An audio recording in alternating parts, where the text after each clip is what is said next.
धाकड़ खबर, बेखौफजुमा बेबाक अंदाज।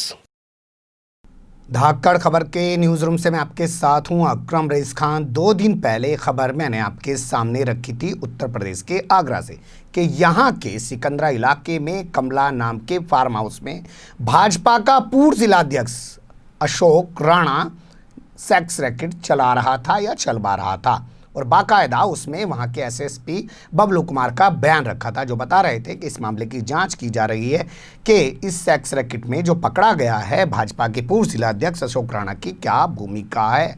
अब ऐसी ही खबर आपके सामने उत्तर प्रदेश के बरेली से रखने जा रहा हूं, लेकिन दोनों खबरों में एक चीज़ आपको समान मिलेगी। यहाँ भी कहा गया था आगरा में कि साहब इन्होंने तो अपना फार्म हाउस लीज पे दे रखा, इन्हें नहीं पता वहाँ क्या हो रहा।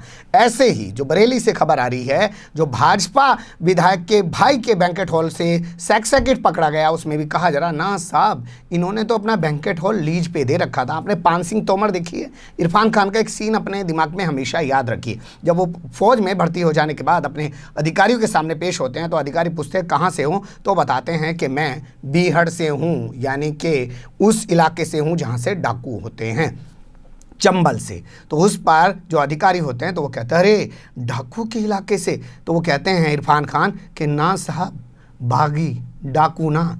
तो यही हाल यहाँ पे भाजपा के नेताओं को लग रहा है कि ना साहब हमारा तो है लेकिन हमने तो लीज पे दे रखा था, जांच कर रखी है। खैर खबर की शुरुआत करते हैं, लेकिन खबर की शुरुआत से पहले मुझे लगता है एक चीज़ आपके ध्यान में और रखी जानी चाहिए।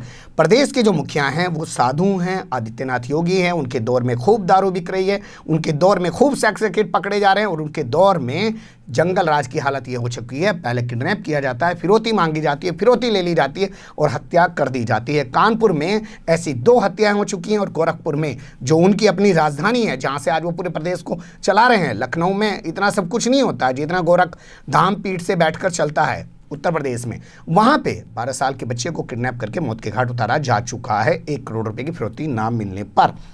लेकिन अब ये जो तस्वीर है, और बार बार ऐसी तस्वीरें भाजपा के नेताओं से जुड़ी हुई आ रही है, तो इसलिए मामला गंभीर भी हो जाता है।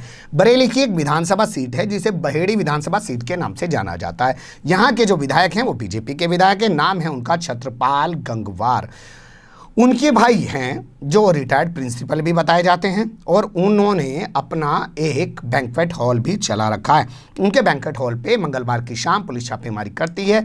8 लड़कियां वहां से पकड़ी जाती हैं, 1 लड़की दिल्ली की पकड़ी जाती है। कुल मिला के 9 लड़कियां पकड़ी जाती है। जो दिल्ली वाली लड़की है उसके बारे में मैंने अलग से इसलिए बताया कि उसको सरगना बताया जा रहा है, और वो बरेली में पहले से भी एक इलाके का सेंसिटिव इलाका पड़ता है, वहाँ से पकड़ी जा चुकी है। व्हाट्सएप के जरिए लोगों को फोटो भेजती है, सेटिंग करती है, फिर वहीं बैंकेट हॉल के अंदर बने कमरों में बुला लेती है, कमरे का भी चार्ज लेती है, लड़कियों का भी चार्ज लेती है। ये वो धंधा कर रही है। अब नेताजी के भाई कह रहे हैं हमें तो पता ही नहीं जी कि हमारे यहाँ हो क्या रहा है, तो क्या ऐसा मुमकिन है, सोचिएगा। चमन लाल गंगवार रिटायर्ड प्रिंसिपल बताए जाते हैं सीबीगंज इंटर कॉलेज के, और उनका ये फार्म हाउस है, और इस फार्म हाउस में ये सब गोरख धंधा चल रहा था। रुहेलखंड यूनिवर्सिटी के पीछे जो दौरा मोड़ पड़ता है वहाँ पर इनका ये बैंकेट हॉल है, वेदा एवेन्यू। कम से कम अपने फार्म हाउस के नाम की ही शर्म करा लेते।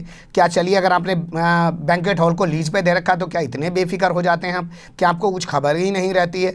लीज पे देने के बाद भी आदमी अपनी प्रॉपर्टी का ख्याल रखता है। लेकिन साहब इनकी बात यही जाने, ये तमाम छापेमारी के बाद अब इनकी भूमिका की भी जाँच की जा रही है। विधायक महोदय का इस मामले में बयान आया है, और उन्होंने कहा है कि मेरे भाई का इसमें कोई रोल नहीं है। कुछ लोग बेवजह मेरे भाई के नाम को उछाल रहे हैं। 8 बंगाल की और 1 दिल्ली की 9 लड़कियों के अलावा 4 लड़के भी यहाँ से पकड़े गए हैं। आपत्तिजनक सामग्री उनके पास से बरामद हुई है, और उनके पास से जो है गर्भ निरोधक गोलियाँ और उत्तेजक दवाइयाँ खाते हैं ना लोग, उत्तेजना ज़्यादा पैदा करने के लिए, वो एसपी अभिषेक शर्मा जो हैं उन्होंने बाकायदा प्रेस कॉन्फ्रेंस करके इसकी जानकारी दी है। अब भोंपू मीडिया के दलाल चाटुकार दंगाई पत्रकारों की तो हालत ये है कि जहां पता चलता है कि भैया यहाँ भाजपा के विधायक का, भाजपा के नेता का कोई नाम जुड़ रहा है उसमें तो दिखाते नहीं, लेकिन जब भाजपा का नेता कोई भड़काऊ भाषण दे दे, जैसे उत्तर प्रदेश में 2-3 हैं, आप देखिएगा।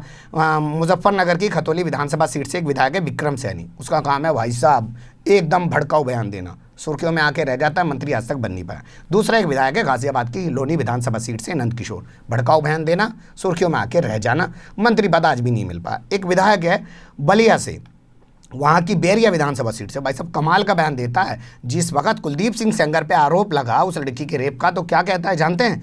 कोई शादीशुदा का बलात्कार करता है? नहीं जी, आपको तो कवारी चाहिए बलात्कार करने के लिए। आपका टेस्ट समझ में आ रहा है, आप क्या डिमांड रखते हैं। लेकिन आज तक उस FIR नहीं हुई है बयान देने का, इस शर्मनाक बयान देने का। और शर्मनाक बयान जो नंदकिशोर गुर्जर ने दिया कि बच्चों की बलि, बाल आयोग कहाँ सोया हुआ है? क्या बाल आयोग को उसके खिलाफ FIR दर्ज नहीं करनी चाहिए? क्या खुद आदित्यनाथ योगी या जिला प्रशासन या पुलिस प्रशासन को नंदकिशोर गुर्जर के खिलाफ FIR दर्ज नहीं करनी चाहिए? जब पूरे प्रदेश में कोई रोक नहीं है कुर्बानी पर, कोई रोक नहीं है नमाज पढ़ने पर, तो कैसे एक विधायक अपनी विधानसभा क्षेत्र में ये कह सकता है कि यहाँ बच्चों की कुर्बानी कराइए अगर करनी है, नहीं तो मैं कुर्बानी नहीं होने दूंगा? लेकिन साहब क्या कह सकते हैं आप, चल रहा है सब कुछ भी, आप सब कुछ देखते चले जाइएगा। धीरे धीरे तमाम चीज़ें उभर के सामने आ रही हैं।